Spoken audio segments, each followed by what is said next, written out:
안녕하십니까. 이슈이시다 시간입니다. 어제 참담하다고 표현할 수밖에 없는 사건이 텍사스의 작은 초등학교에서 벌어졌습니다. 집에서 자신의 할머니를 총으로 쏜 후 중무장하고 도주한 18살짜리 남자가 초등학교에 난입해 어린이 19명과 교사 2명을 총으로 무참히 살해한 사건입니다. 범인의 이런 미친 짓 도저히 용서받지 못할 행동입니다. 경찰에 총을 맞고 저 세상 갔지만 안타깝기만 합니다. 살아서 고통 속에 몸부림치다 죽었어야 할 인간인데요. 바이든이 대통령이 되고 나서 수많은 총기 사건이 벌어졌습니다. 대도시의 경찰력은 무력화되고 시카고나 볼티모어 같은 전성기를 누렸던 대도시들은 갱들의 전쟁터가 됐습니다.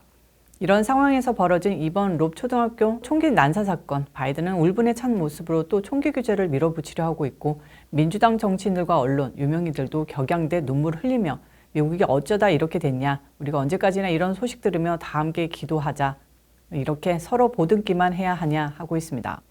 틀린 말은 없습니다. 미친놈들에게 총을 뺏는 게 가장 좋은 해법이고 더 이상 이런 사건에 비통해할 수만은 없습니다. 변화는 반드시 필요합니다. 하지만 민주당이나 좌파의 해법과는 다른 생각을 해봅니다. 만약에 그 학교에 비상 상황을 위해 총기가 배치되거나 위험 상황에 대응할 수 있는 무장한 교사가 있었더라면 어땠을까요? 미친 총기 휴대범인을 상대하는 가장 효과적인 대응 수단은 총입니다. 그놈이 아이들에게 방아쇠를 당기기 전에 교사가 그 누군가가 범인을 제압했다면 그런 비극은 없거나 피해를 덜 입었을지도 모릅니다. 실제로 이런 일이 있었죠. 2019년 12월 29일이었습니다.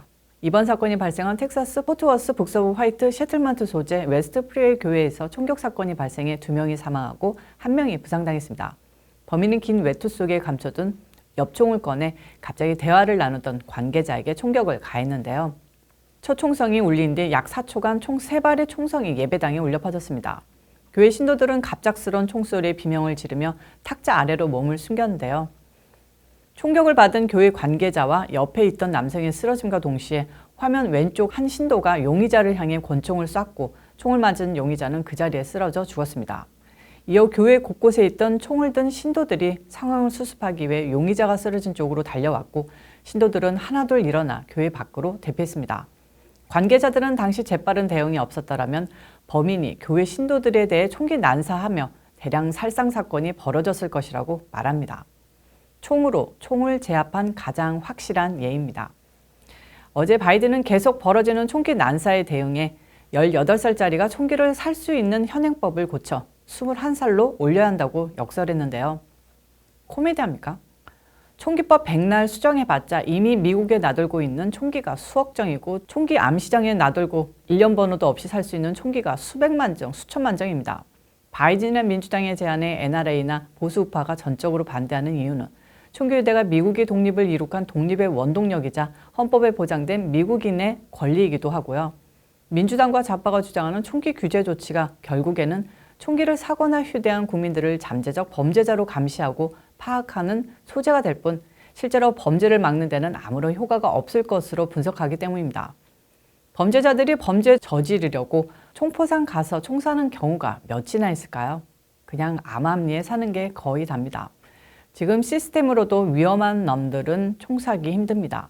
총포상 업주들이 무슨 총 팔려고 혈안된 사이코패스가 아니고요. 일반 주민들이 대부분입니다. 언론의 이미지, 각종 영화 속 이미지가 그들을 범죄자나 위험인물에게 총이나 무기 척척 보여주며 팔아대는 불안당으로 몰아가기도 하는데요. 그러다가는 쇠고랑 차고 그들에게도 도덕적 판단이라는 게 있다는 소리입니다. 자, 그리고 한 가지 더 짚어보겠습니다. 총기 규제보다 더 시급한 건 비디오 게임 규제라고 생각합니다. 확실할 것 같습니다. 지난주 버팔로에서 벌어졌던 총기 사건도 18살짜리가 저질렀고 이번에도 18살짜리입니다. 10여 년간 미국에서 벌어진 대량 총기 사건 다들 20대, 10대 범인이었고요. 하다못해 버지니아텍에서 벌어졌던 희대의 총기 난사 사건 범인이었던 조승희 역시 갓 20살 넘은 학생이었습니다. 이들에겐 사이코라는 공통점 외에도 비디오 게임을 즐겼다는 공통점이 있습니다. 우리 구독자님들이 대부분 중년 이상이셔서 요즘 게임을 잘 모르실 겁니다. 예전 추억의 게임처럼 아기자기한 모험과 탐험 이런 게임들은 애기들이나 오히려 나이 많은 층에서 합니다. 청소년, 아니 그 나이대 애들이 하는 게임은 90% 이상 1인칭 슈팅 게임입니다. 총 쏴서 죽이고 길거리 다니며 다 때려 부수고 몰입한다면 현실과 가상현실을 구분할 수 없는 상태에서 해서는 안 될 폭력을 목적으로 하는 게임들이 차고 넘칩니다. 이게 중요한 포인트입니다. 현실과 게임을 구분할 수 없는 상태 99.9%가 현실과 게임을 구분할 정신머리가 있다면 0.1%는 그렇지 못합니다. 이 0.1%를 숫자로 봤을 때 수천 명, 수만 명이 되는 걸 텐데요. 비디오 게임은 중독성이 있고 빠져 있으면 아드레날린을 분비시킵니다. 쾌락이죠. 폭력과 살인을 하면서 느끼는 쾌감을 현실과 게임 구분 못하는 상태의 청소년이 수용하기란 너무나도 힘들 겁니다. 더군다나 현실이 우울하고 고달픈 상태라면 실제로 한번 빵 터뜨리고 죽여버리자 생각할 수 있게 되는 겁니다. 바이든이나 좌파가 규제해야 할 대상은 총기 산업이 아니라 비디오 게임, 빅테크 기업이라고 생각합니다. 현실과 가상현실을 더욱 모호하게 하는 것에 명운을 건 빅테크에게 지나친 폭력적 성향 인물들을 양산하는 게임을 못 만들게 해야 할 겁니다. 그리고 어떤 방법을 써서라도 그런 게임에 미친 정신병자 같은 인간들을 파악하고 제어할 방법을 생각해내야 하는 게 더 맞지 않을까요? FBI가 백인 우파 단체나 감시하고 빅테크가 유튜버 노란 딱지나 주는 대신에 그런 인간들 파악하는 종합적 프로그램 만들어내는 게 이런 미친 사건 막는 데 실제적 도움이 된다는 뜻입니다. 자, 이제 마음을 좀 가라앉히고 어제 벌어진 사건 소식을 종합해 정리해 드리겠습니다. 24일 낮 11시 44분경 텍사스 소도시 유벨드의 롭 초등학교에서 총기 난사 사건이 발생해 최소 19명의 어린이가 숨지는 참사가 발생했습니다. 이 학교 재학생들은 대략 600명이고 희생자들 나이는 7살에서 10살로 추정된다고 전했습니다. 유벨디는 라티노들이 다수인 동네입니다. 희생자 다수와 이곳 주민인 범인인 18살 고등학생 살바도르 라모스도 라티노였습니다. 텍사스주 공안부는 이번 사건으로 현재까지 어린이 19명과 어른 2명 등 최소 21명이 숨졌다고 밝혔습니다. 중상자가 많아 사망자가 더욱 늘어날 가능성도 있습니다. 경찰에 따르면 사건 당시 인근 국경 경비대 요원들이 먼저 학교로 출동해 대응했고 바리케이드 뒤에 몸을 숨긴 라모스를 사살했다고 전했습니다. 이 과정에서 경찰 2명도 총상을 입었고 수화팀과 FBI도 출동했습니다. 이번 사건은 2012년 12월 커네티컷주 샌디옥 초등학교 총격 사건 이후 10년 만에 최악의 참사로 기록됐습니다. 당시에는 어린이 20명, 어른 6명이 숨졌습니다. 또한 이번 사건은 텍사스 역사상 가장 많은 사상자가 발생된 학교 총기 사건으로 기록됐는데요. 에버주 지사는 참담한 마음을 담아 모든 주민들과 함께 희생자와 유가족들을 위해 기도하겠다는 성명을 발표했습니다.